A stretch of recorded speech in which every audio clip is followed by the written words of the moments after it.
오늘 우리에게 주어진 말씀은 마태복음 17장 1절부터 8절까지의 말씀입니다.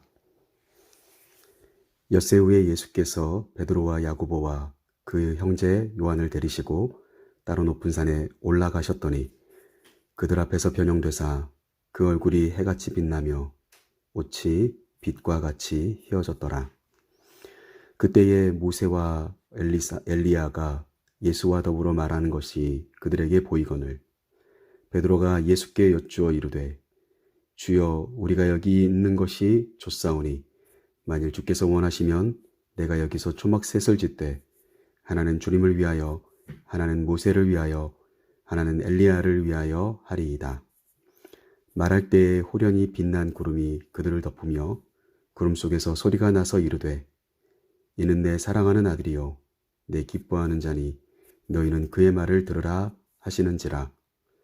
제자들이 듣고 엎드려 심히 두려워하니 예수께서 나와 그들에게 손을 대시며 이르시되 일어나라 두려워하지 말라 하시니 제자들이 눈을 들고 보매 오직 예수 외에는 아무도 보이지 아니하더라.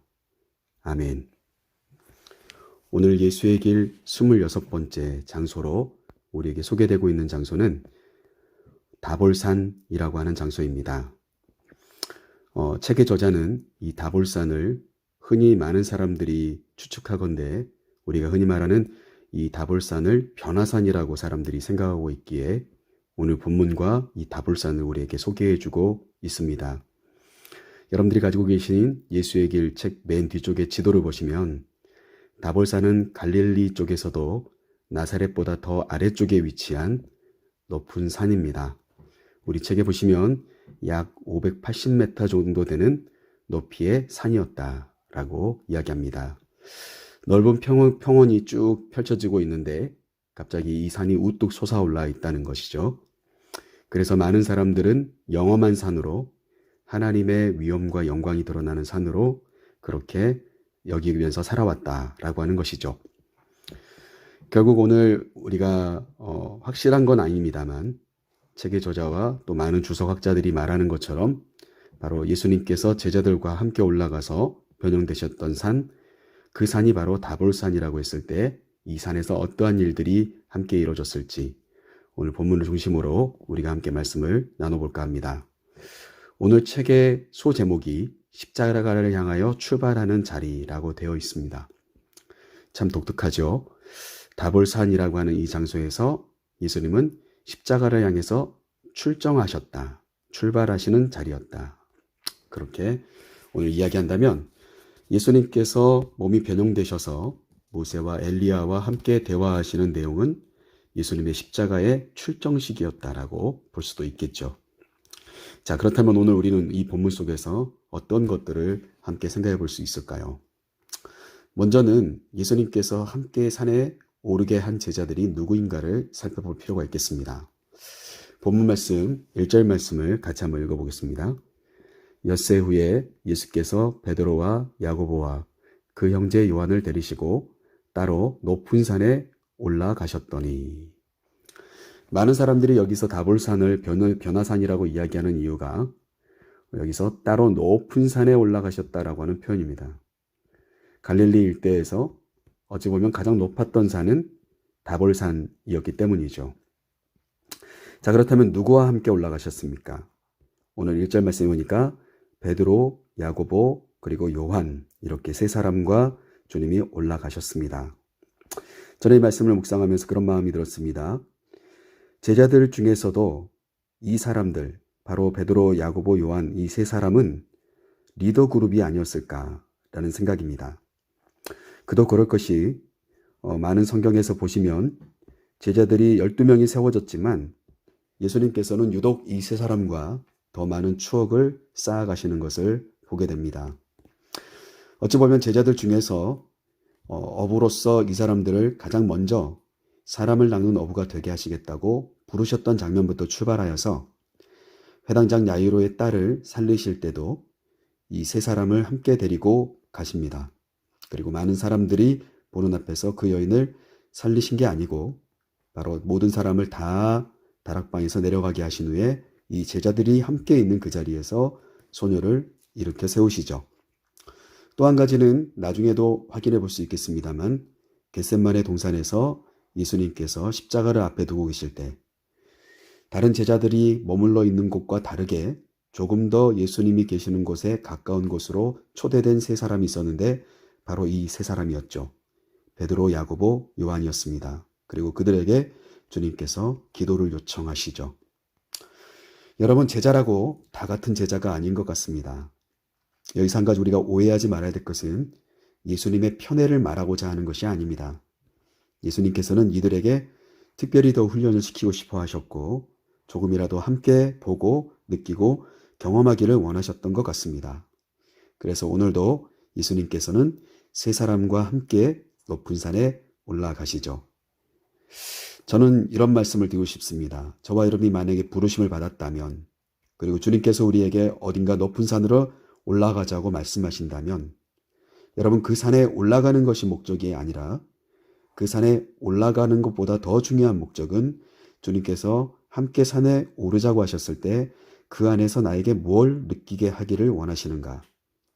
주님께서 나에게 뭘 원하고 계시는가? 묵묵히 주님의 뒷모습을 바라보며 이 산을 올라가는 것이 중요하겠죠. 올라갈 때 느끼는 그 어떤 힘겨움보다도 더 큰 제자로 성장하기를 원하시는 주님의 마음을 우리는 함께 배웠으면 좋겠습니다. 세 사람을 별도로 부르셨을 때는 다 그만한 이유가 있었겠고 그리고 이들은 더욱더 주님 안에서 성장하는 제자들이 됐어야만 됐고 그리고 그런 사명자들로 그들은 쓰임받게 됩니다. 사랑하는 성도 여러분, 특별한 사역, 그리고 특별한 헌신, 특별한 노력과 땀 흘림과 눈물이 있다면 여러분 그 안에서 예수님의 길을 배우고 예수님의 마음을 배우고 예수님께서 그 사건들 남들이 겪지 않아도 될 일들을 내가 겪고 있으면서 어떻게 나를 성장하기를 원하시는지 기대하고 있는지 여러분 한 번씩 다시 한번 돌아보실 수 있기를 간절히 소망합니다. 그리고 저와 여러분이 정말 별도로 부르심을 받아서 항상 주님 가까운 곳에 초대되는 그런 주님의 마음에 합당한 주님께서 특별히 훈련시키고 싶어 하시는 그와 같은 순종적인 제자가 될 수 있기를 간절히 소망합니다. 두 번째 생각해 볼 수 있는 것은 예수님께서 세 명의 제자들과 함께 산에 오르신 후에 무엇을 하셨냐는 것이죠. 본문 말씀 2절 말씀을 보시겠습니다. 2절 말씀과 3절 말씀, 두 절의 말씀을 같이 보겠습니다. 그들 앞에서 변형되사 그 얼굴이 해같이 빛나며 옷이 빛과 같이 휘어졌더라. 그때에 모세와 엘리야가 예수와 더불어 말하는 것이 그들에게 보이거늘. 아멘. 주님께서 이들과 함께 오르시고 나서 하셨던 일은 무엇입니까? 2절 말씀을 보니까 그들 앞에서 변형되셨다. 2절 말씀 표현대로라고 하면 얼굴도 옷도 빛나고 휘어졌다. 이어지는 3절 말씀에 보면 모세와 엘리야, 유대인들이 가장 존경하는 그들의 리더와 그리고 선지자이죠. 그들과 함께 대화하시는 예수님. 결국 어떻습니까? 오늘 예수님께서 2절과 3절을 통하여서 한마디로 보여주신 장면은 예수님이 막연히 유대인으로서 나사렛 목소 출신의 젊은 청년 예수가 아니라는 점을 다시금 재확인시켜 주셨다는 것이죠. 예수님의 얼굴도 그리고 입고 있던 옷도 빛나고 휘어졌습니다. 그리고 그렇게 육신적인 변형뿐만이 아니라 영적으로도 모세나 엘리야가 동등되게 예수님과 함께 대화하는 장면을 볼 때 예수님께서 얼마나 위대한 하나님의 사람인지 하나님의 아들이신지를 소개해주는 그리고 함께 느낄 수 있는 장면이 아닐 수가 없습니다. 여러분 그런데 저는 여기서 한 가지 이렇게 말씀드리고 싶습니다. 과연 우리가 아는 주님은 유대인이십니까? 나사렛 출신이십니까? 목수의 아들이십니까? 아닙니다. 우리가 알고 있는 예수님은 오히려 변형대사라고 하는 말이 어울리지 않는 말이죠. 원래 예수님은 빛 자체이시고요. 예수님은 너무너무 빛나서 우리가 감히 얼굴 들 수 없을 만큼 깨끗하신 분입니다.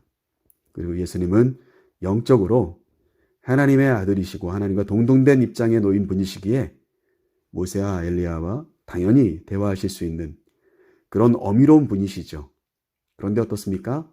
그런 어미로운 분께서 낮고 천한 유대인, 그 중에서도 갈릴리의 그늘진 사람들과 함께 제자들을 삼으시고 그들과 함께 먹고 마시면서 눈물을 흘리시고 주무시기도 하고 부대끼시면서 그렇게 오해받으며 살아가는 인생으로 살고 계셨다는 것이죠. 한마디로 말씀드린다면 예수님은 하나님의 영광 보좌를 버리시고 낮고 나약한 인간의 모습으로 오셨을 뿐입니다. 도리어 인간의 모습으로 변형되셔서 오신 것이죠. 진정한 예수님의 모습은 오늘 2절과 3절 말씀에 나온 예수님의 모습이라고 그렇게 말씀드리고 싶습니다. 사랑하는 성도 여러분, 이 세상 사람들은요, 항상 사람들을 만나면 고향을 묻고 나이를 묻고 학력을 묻고 또 어느 학교에 나왔는지 이런 출신지들을 자꾸 묻습니다. 그리고 그것이 마치 그 사람의 모든 배경인 것처럼 그 사람의 위치인 것처럼 대합니다. 예수님은 어떠십니까? 그렇게 유대인으로 나사렛 사람으로 목수의 아들로 평가받을 그런 분이 아니라는 사실이에요. 사랑하는 성도 여러분, 주님은 변형되신 게 아니라 원래 모습을 보여주신 것뿐입니다. 다만 우리가 예수님을 나약한 존재로 바라보고 있는 것은 아닌지 다시 한번 생각해 볼 필요가 있는 본문이다라고 말씀드리고 싶습니다. 사랑하는 성도 여러분, 위대하시고 아름다운 예수님께서 나 같은 죄인을 위해서 낮고 낮은 인간의 모습으로 오셨음을 꼭 기억하며 감사하는 저 여러분의 삶이 되기를 주님의 이름으로 축복합니다. 자, 그렇다면 말씀을 맞춰 나가면서 마지막으로 우리가 생각해 볼 수 있는 것은 예수님의 본래 모습을 보게 된 제자들의 잘못은 무엇이었을까? 제자들은 실수를 자주 하지요. 자, 오늘 본문 말씀을 한번 보시겠습니다. 4절 말씀을 같이 보겠습니다. 베드로가 예수께 여쭈어 이르되 주여 우리가 여기 있는 것이 좋사오니 만일 주께서 원하시면 내가 여기서 초막 셋을 짓되 하나는 주님을 위하여 하나는 모세를 위하여 하나는 엘리야를 위하여 하리이다. 여러분, 황홀한 모습을 황홀한 경험을 하고 나자 베드로는 엉뚱한 소리를 하기 시작합니다. 예수님이 실망하셨을까요? 저는 꼭 그렇다고 생각하지 않습니다. 여러분, 마태는 오늘 이야기합니다. 오늘 베드로가 뭐라고 말했는지를 이야기합니다. 주여 여기 있는 것이 좋사오니 여기서 초막셋을 짓되. 베드로를 누가 정죄할 수 있겠습니까? 아마 저라고 해도 이와 같은 장면을 목격했다면 너무 놀라워서 정말 구름 위에 떠 있는 것 같은 환상을 본 것 같아서 너무너무 황홀해서 죽어도 여한이 없다, 이런 반응을 보이지 않았을까, 그런 생각을 해보게 됩니다. 베드로가 꼭 잘못했다고 말하기에는 그의 경험이 이제껏 경험해보지 못했던 경험이기에 주님께서 보여주신 이 모습을 통하여서 베드로가 이렇게 말한 것은 그냥 단순히 헛소리일지도 모르겠지만 누구나 다 할 수 있는 그와 같은 판단일 수 있겠습니다. 예수님은 그러나 결코 다볼산에 초막셋을 짓고 머물러 계시고 싶어 하지 않으셨던 것이요. 주님이 그곳에 올라가신 이유도, 그리고 새 제자를 데리고 가셔서 주님이 진짜 모습을 보여주셨던 이유도, 모세와 엘리야와 대화했던 내용들도 아마 다 살펴보면 그곳에 머무르기 위한 것이 아니라 도리어 앞으로 어떻게 하면 십자가의 길을 잘 감당할 것인지를, 정말 하나님의 영광 보좌를 버리고 인간의 처절한 죽음이 무엇인지를 경험해야 되는 그 위치에 선 하나님의 아들이 무엇을 경험해야 되는지를 고민하게 되는 그런 시간이었을 거라고 저는 생각합니다. 사랑하는 성도 여러분, 5절 말씀을 한번 보시죠. 5절 말씀 같이 읽겠습니다. 말할 때에 호련히 빛난 구름이 그들을 덮으며 구름 속에서 소리가 나서 이르되 이는 내 사랑하는 아들이요 내 기뻐하는 자니 너희는 그의 말을 들으라 하시는지라. 누구의 음성이었을까요? 하나님의 음성이었을 겁니다. 하나님은 이야기하십니다. 하나님의 아들 예수 그리스도는 나의 기쁨이다. 그리고 너희는 초막셋을 지으려고 하는 그런 마음 다 버리고 예수님의 말씀대로 행하여라. 여러분, 우리도 항상 뭔가 잘 될 때 거기에 머무르려고 할 때가 많습니다. 그리고 거기에 안주하려고 합니다. 아, 이제 됐어. 이제 여한이 없어. 그러면 어떻습니까? 거기에 안주하려고 합니다. 그러나 우리가 다시 한번 하나님의 음성을 들어야 됩니다. 너희는 그의 말을 들으라. 예수님께서 안주하라고 말씀하시는지 나와 함께 내려가서 고난의 십자가를 지는 길을 걷자고 하시는지 우리는 그 음성에 귀를 기울여야 될 때인 것입니다. 7절 말씀을 함께 보시죠.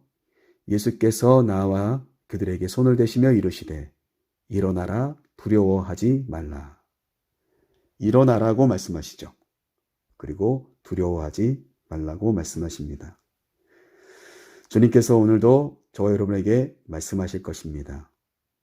내가 너희에게 머무르라고 말하지 않고 안주하라고 말씀하지 않고 어느 곳에 만족하여서 더는 하지 않으려고 하는 그런 무기력한 존재로 살아가라고 하는 것이 아니니 이제 다시 일어나고 두려워하지 말고 나를 따라오라고 말씀하시는 것이죠.